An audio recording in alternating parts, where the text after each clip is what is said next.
Vou me deter em dois assuntos mais específicos. Um do assunto do dia de hoje, que é justamente sobre o que aconteceu no Rio de Janeiro. Professor, diante do que aconteceu hoje, começam questionamentos. Muitas pessoas perguntaram aqui, mas e o sofrimento? Deus permitiu isso? Mas e a vida daquelas crianças? Por que Deus permite o mal desse? Onde estava Deus nesse momento? Tem um pai de família aqui, o Cristiano Rodrigues, que ele colocou aqui, diante da tragédia ocorrida hoje, como eu converso com os meus filhos e explico essa situação a fim de confortá-los, porque as crianças são 2 filhos, o maior tem 9 anos, está muito triste com a situação e ao mesmo tempo com medo que aconteça a mesma coisa na escola. Então a gente vê que foi uma situação que atingiu toda a sociedade, não só o Rio de Janeiro. Sem dúvida. E também que questiona-se toda a questão de Deus em meio a tudo isso, né? Bom, a gente precisaria muito tempo para responder isso com profundidade. Eu vou ter que dar uma resposta muito rápida por causa do nosso tempo. São Paulo diz uma frase fulminante: o salário do pecado é a morte. Romanos 6, 23. Então a igreja ensina que todo o mal que existe nesse mundo, seja o mal moral ou seja o mal físico, ele tem a sua raiz última no pecado. Entende? Pecado de quem? Essas crianças que morreram inocentes não tinham pecado nenhum. Não é o pecado delas, é o pecado da humanidade, que cai sobre a humanidade, cai sobre todo mundo. Entenderam? Então, mas por que Deus permite? Por que Deus não impede? Porque Deus, Ele nos fez livres, responsáveis, inteligentes, com memória, com intelecto, para saber que eu devo fazer o bem e não devo fazer o mal. Quando eu opto por fazer o mal, eu abuso da liberdade, eu estou pecando e eu provoco o mal até para os inocentes. Não culpem a Deus por isso. Culpem quem praticou o mal, quem gerou todo esse mal e que fez tudo isso acontecer. Deus é perfeito. Deus não pode mandar o mal para ninguém, porque senão não seria bom, não seria perfeito. O mal vem da fraqueza da criatura, ensina a teologia, e vem do pecado. Não o pecado daquele que está sofrendo apenas, mas o pecado de toda a humanidade. Agora, a igreja também diz o seguinte: Deus sabe do mal tirar o bem. Nós não entendemos. Ninguém é capaz aqui de explicar como é que Deus vai tirar o bem de uma situação dessa. Mas pode ter certeza que Deus sabe tirar o bem de uma situação dessa, que nós não entendemos como.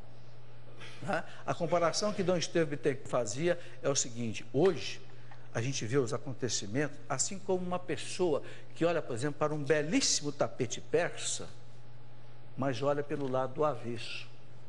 Se você olhar um tapete persa por baixo, você vai ver só um punhado de nós, de ponto, aquela coisa horrível. É o que a gente vê, só que Deus está vendo em cima. Quando a gente passar para o outro lado da vida, nós vamos ver esta vida, este acontecimento com outra realidade. E vamos ver que Deus soube fazer daqueles nós todos uma obra perfeita. Agora, aí, gente, aí vai a fé por trás disso. Né?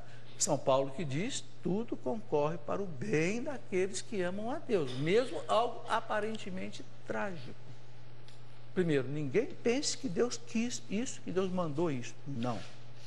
É verdade que Deus podia impedir, porque Deus pode impedir tudo, mas por que Deus não impede? Porque Deus é pai, gente, mas não é paternalista.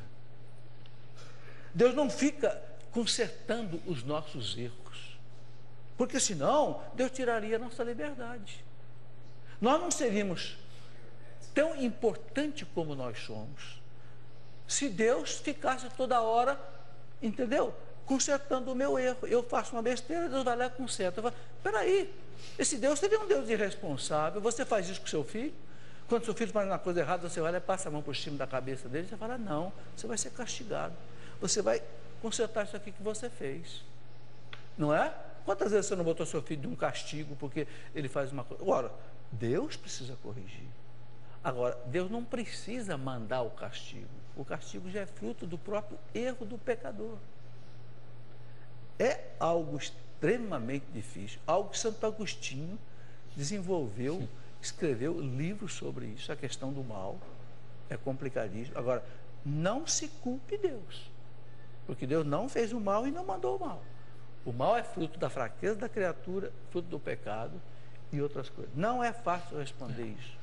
Por isso que só a fé, nesse momento, pode consolar realmente quem padece desse sofrimento. Eu penso, professor, que a gente só não pode perder diante de tudo que aconteceu hoje a esperança.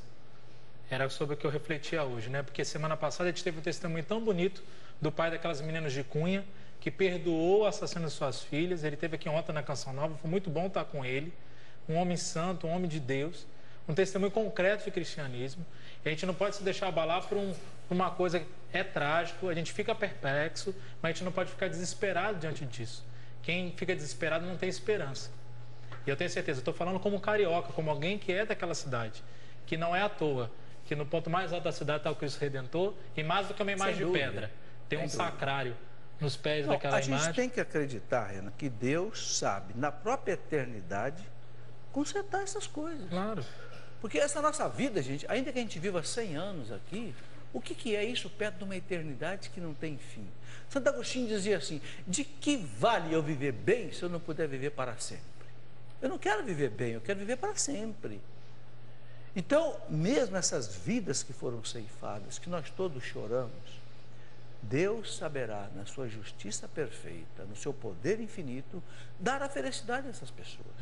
Na medida que cada uma delas, né, fez jus a esta felicidade. Muito obrigado a vocês que vieram participar aqui ao vivo. Eu sei que é um sacrifício ficar sentado aqui nessas poltronas desconfortáveis. A gente tem consciência disso, sabe, gente? Um dia, se Deus quiser, vamos ter um auditório aqui com ar-condicionado, com poltronas arrumadas. Por enquanto, ainda não foi possível. Mas muito obrigado pela presença de vocês, pela participação. E vamos pedir aos nossos queridos diáconos, sacerdotes, que mesmo lá das suas casas nos abençoem. Né? Quem não sabe, a bênção vale à distância, porque é um sacramental, não é um sacramento. O sacramento tem que ser ali, na presença do sacramental. Pode ser à distância, pode ser pelo rádio, pode ser pela televisão, ok? Então, quem quiser fique de pé. E vamos pedir então aos padres que nos acompanham, diáconos, e olha, pode ter certeza, gente, muitos padres nos acompanham. Por quê? Porque eu ando por esse Brasil aí, e muitos padres já me disseram assim: olha, aquela bênção que você pede lá no final do programa, eu dou, viu? Muitos padres já me disseram isso. Então, prepare o seu coração para receber essa bênção agora. Ponha diante de Deus agora a sua necessidade. Você que ficou aqui pacientemente aí, ouvindo tudo isso, crescendo nas coisas de Deus. Deus gosta de, depois de uma pregação, nos abençoar, nos curar. Nós te agradecemos, Senhor, por toda essa aula, por todo este dia. Pedimos que o Senhor nos abençoe nesta noite, com esta bênção sacerdotal, diaconal, fazendo com que ela traga para todos nós saúde para o corpo e saúde para a alma. E que pela intercessão de Nossa Senhora Aparecida, nossa Rainha e Padroeira, desça sobre nós esta bênção. Em nome do Pai, e do Filho e do Espírito Santo. Amém. Muito obrigado mais uma vez a vocês. Até o próximo programa, se Deus quiser.